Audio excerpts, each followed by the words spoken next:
కానీ ఒక ఆర్టిస్ట్‌కి తన జీవితం మొత్తం మీద చూసుకుంటే మహా అయితే ఒక రెండో మూడో దొరుకుతాయేమో అలాంటి రేర్ మనసు కరెక్ట్ కదా. కానీ మీ విషయంలో ఒక పెద్ద లిస్టే ఉందండి. నిజంగా నేను ప్రిపేర్ చేసుకున్నాను. చదవండి లిస్ట్. అసలు మామూలు కాదు. మీరు టీ కృష్ణ గారితో చేసిన సినిమా దగ్గర నుంచి టీ కృష్ణ గారితో దగ్గర దగ్గర మీరు 6 సినిమాలు కంటిన్యూస్గా చేశారు.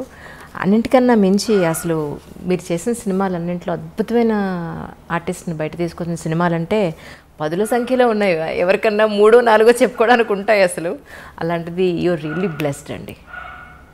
నిజంగా అది మా అందరూ దేవుడు ఎందుకో నా మీద కొంచెం ప్రేమ ఎక్కువైనట్టుంది. అందుకే అంత మంచి చేశాడు. నాకు మనసు మంచిది కాబట్టి మంచిగా జరుగుతుంది. నిజంగా నేను ఎప్పుడు ఎవరి గురించి చెడుగానో నాకు అనవసరం. నా పని, నా డ్యూటీ, నా ఇల్లు, అంతే.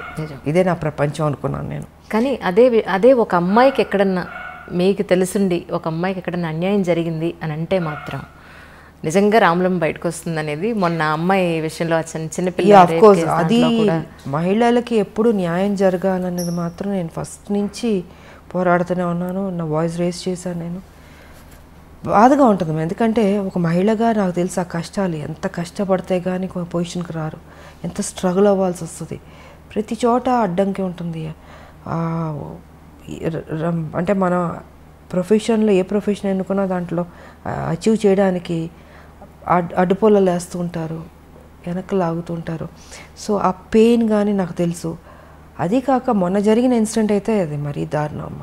నాకు నిజంగా అది ఆ మధ్యన ఒక 3 months బేబీ మళ్ళీ అది రిపీట్ చేయాలంటే మళ్ళీ నా మూడ్ పాడైపోద్ది. అది అంటే ఎలాంటి ప్రపంచం ఎలాగైపోతుంది, బాగుపడద్దు అనుకుంటే ఇంకా ఇంకా వర్స్ట్ అవుతుంది ఏంటి అన్నది నిజంగా బాధగా ఉంది. అది తెలియదు మరి మారాలమ్మా. అదే మొన్న చాలా రోజుల తర్వాత మీరు ఆ ఇష్యూ గురించి ఆ శవం అతనిది కాదు, మీరు అసలు ఏం చేశారో చెప్పండి అని డిపార్ట్మెంట్ వాళ్ళు బికాస్ ఫస్ట్ లేదంటారు, కాస్త ఉందంటారు.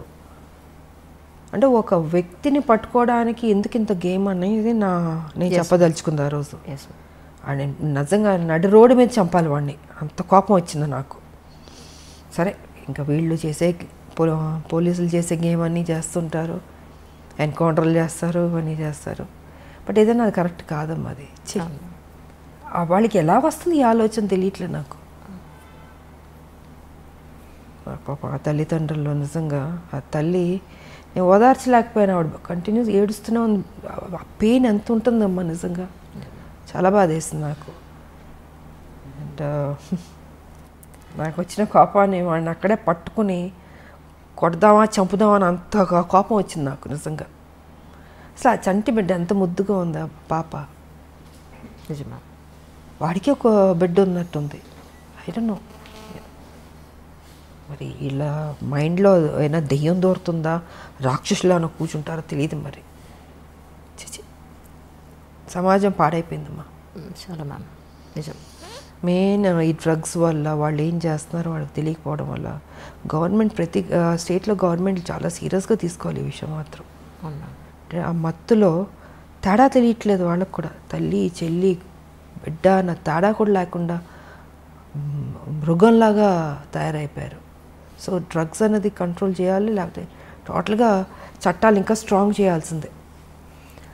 నాన్నగారు కాలం చేసిన తర్వాత మళ్ళీ టీ కృష్ణ గారు కాలం చేసినప్పుడు మీరు అంతగా కదిలిపోయారని చెప్పి విన్నాను మ్యామ్.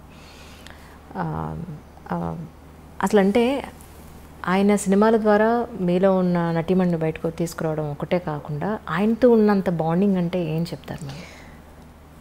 ఒక అన్న చెల్లెల్ని ఎంత అపురూపంగా చూసుకుంటారో అలాగా ఆయన కానీ వదిన ఆవిడ కానీ ఎంతో ఆప్యాయతగా. అప్పుడు గోపీచంద్ అంతా చిన్నపిల్లలు, ఇంకొక పెద్ద బాబు ఉన్నాడు, అబ్బాయి కూడా చనిపోయాడు, పాప ఒకటి ఉంది. సో అందరూ ఒక ఫ్యామిలీలా ఉండేవాళ్ళు నిజంగా, అంత అన్యోన్యంగా. ఆయన ప్రతిదీ కేర్ తీసుకుని శాంతమ్మ ఇది చేయాలి ఇది చేయాలి అనేసి అలాగన్నా. ఓసారి పొరపాటు అయ్యేది, అంటే యాక్టింగ్ ఈ సీన్ సరిగా రాకపోతే ఊరుకునేవాడు కాదు, ఆయన తిట్టేవాడు. ఆయన ఈ రేపటి పౌరుల షూటింగ్లో అయితే పెద్ద సీను, కోర్టుని గుడి బయట పెట్టి లెంతీ డైలాగ్ పెట్టి చేయాలి. ఆయన అప్పటికి క్యాన్సర్తో బాధపడుతూ బెడ్ మీద పడుకొని డైరెక్షన్ చేస్తున్నారు. సో ఆ సీన్ ఏంటంటే గంటలు గంటలని చేతులు చేయాలి.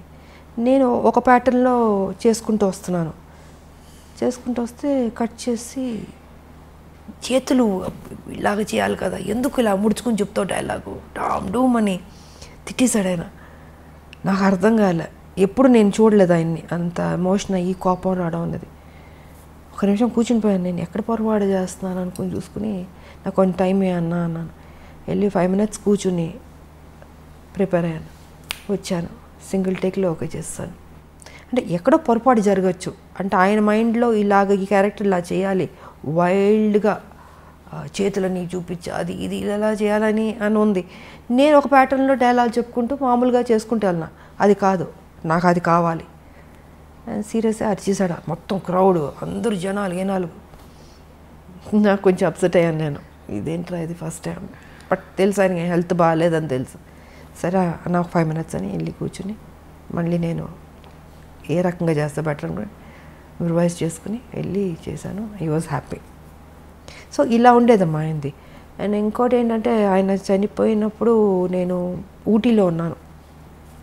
సో ఊటీలో నాకు తెలిసింది వై హరికృష్ణ గారు ఉన్నారు అప్పుడు, కళ్యాణ తాంబూలం షూటింగ్ శోభన్ బాబు గారు నాది జరుగుతుంది. అంటే అప్పుడు తెలిసేటప్పటికి డెఫినెట్గా ఆయన నాకు ఒక గురువు, నాకు ఒక అన్న, అంత కేర్ తీసుకున్న లైఫ్ ఇచ్చిన ఒక గొప్ప వ్యక్తి. ఆయన చనిపోతే మనం ఎలా వదిలేస్తామని అక్కడి నుంచి ఊటీ నుంచి ట్రైన్ పట్టుకుని మొత్తం 2 trains మారి వెళ్ళాను. నేను వెళ్ళి శ్మశానానికి వెళ్ళేటప్పటికి ఆల్మోస్ట్ అన్నీ అయిపోయినాయి. నేను రీచ్ అయ్యేటప్పటికి వదునున్నారు ఆవిడ అక్కడ. ఇంకా అప్సెట్ అయిపోయాను నేను, అంత గౌరవం నాకు ఆయన అంటే. సో అలా జరిగింది టి కృష్ణ గారు.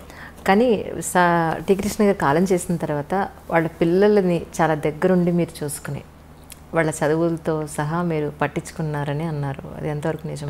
అలాగని కాదు, వాళ్ళది ఏంటంటే వాళ్ళు ఎవరి దగ్గర ఏమి తీసుకోరు. వదిన ఆవిడ క్యారెక్టర్ ఏంటంటే ఒకళ్ళ సాయం తీసుకోదు ఆవిడ ఫస్ట్ నుంచి, ఆవిడ ఒక డిఫరెంట్గా. సో వాళ్ళ ఒక మెథడ్లో, వాళ్ళ ఒక పద్ధతిలో వాళ్ళ లైఫ్ అలా ఉండేది. వీళ్ళు నాకు ఇది హెల్ప్ చేయాలి, ఈ హెల్ప్ తీసుకుంటామంటే తీసుకోరు వాళ్ళు. కొన్ని సందర్భాల్లో అడిగాము, బట్ లేదు. సరే అనేసి ఇంకా పిల్లలు ఇంకా ఫారెన్ వెళ్ళి చదువుకుని, ఇంకొక అబ్బాయి ఏమో ఇంకా నేను నా ప్రొఫెషన్లో నేను తిరుగుతూ ఇలా ఉండేది. మధ్యలో బాబురావు ఆయన ఉండేవారు ప్రొడ్యూసరు. సో వారితో సినిమా మిగతాది భారతనారి ఇవన్నీ చేసి ఇలా ఉండేది. అప్పుడప్పుడు మాట్లాడేవాళ్ళు. సో నేను ఇంకొకళ్ళని డిస్టర్బ్ చేయలేను కదా, వాళ్ళకి కొన్ని నచ్చినప్పుడు అది కరెక్ట్ కూడా కాదు అది అన్నది వాళ్ళ ఆలోచన. సో ఆ గౌరవం మాత్రం నాకు ఇప్పటికీ ఉంది.